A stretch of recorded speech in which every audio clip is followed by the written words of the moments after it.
지난 18일 밤 강원도 양양을 시작으로 강원도 정선과 경북 안동, 예천 등에서 대형 산불이 잇따라 발생하고 있습니다. 대기가 매우 건조한 상태에서 바람까지 강하게 불면서 피해를 키우고 있습니다. 산불 발생의 원인과 전망 등을 취재 기자와 좀 더 자세하게 살펴보겠습니다.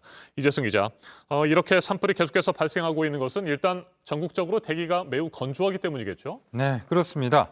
먼저 오늘 새벽 우리나라의 실효습도 상황을 한번 보시겠습니다. 실효습도는 목재 등의 건조도를 나타내는 지수인데요. 건조특보가 발효된 지역, 그러니까 강원 영동과 경북 지역은 실효습도가 35% 이하로 떨어진 곳이 많습니다. 실효습도가 50% 아래로 내려가면 일단 건조하다고 보여지는데 35% 이하면 매우 건조한 상황입니다. 새벽이라서 35% 이하 지역이 이 정도로 보이는 것이고 낮 동안에는 햇빛으로 인해서 건조 구역이 더 크게 늘어납니다. 네.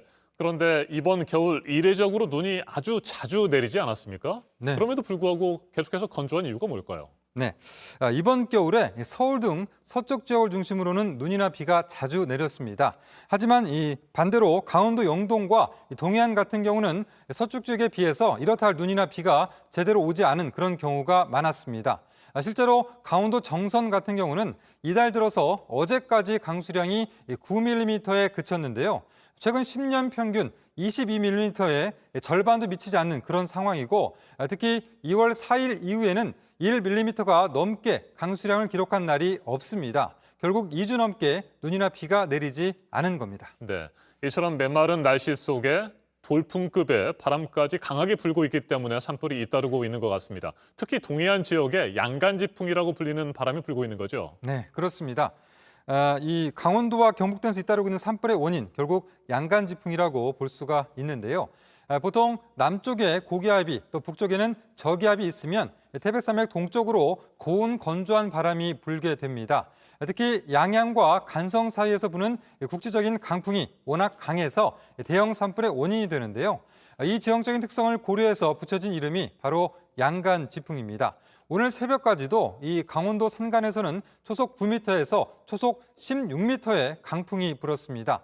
오늘은 어제보다는 바람의 세기가 조금 잦아질 것으로 보이지만 앞으로도 남고 북저형의 기압 배치가 되면 언제든지 돌풍이 불 수 있습니다. 네, 내일은 다시 반짝 추위가 찾아올 거라고 얘기를 들었습니다. 작은 불씨라도 관리를 더 철저히 해야 될 것 같습니다. 네, 그렇습니다.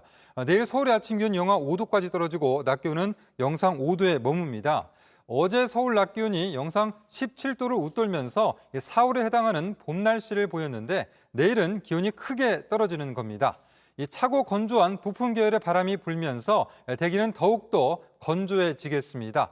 추운 날씨에 야외에서는 작은 불씨도 큰 불로 이어질 수 있어서 더욱더 주의를 해야겠습니다. 중부지방은 다음 주 월요일이나 돼야 비가 내리고 남부지방은 오는 목요일과 또 금요일 사이에 비가 오겠습니다. 결국 강원도는 앞으로도 일주일 넘게 메마른 날씨가 이어질 것으로 보입니다. 네, 산불을 막기 위해서 설악산과 치악산을 비롯한 국립공원 4곳의 고지대 탐방로가 폐쇄된다면서요? 네, 그렇습니다. 오는 3월 2일부터 강원도 내 국립공원 이 4곳의 이 고지대 탐방로 출입이 제한되게 됩니다. 설악산은 백담사 대청봉 구간 등 15개 구간이고 치악산은 3개 구간, 오대산은 8개 구간, 그리고 태백산은 14개 구간의 탐방로 출입이 통제가 됩니다. 탐방로를 허가 없이 출입을 하면 50만 원 이하의 과태료를 내야 하고 또 인화물질을 소지하거나 또 이런 것을 가지고 가는 경우에는 흡연한 경우에도 30만 원 이하 과태료가 부과되게 됩니다. 알겠습니다. 일단 여기까지 정리하도록 하겠습니다. 이재승 기자 수고했습니다.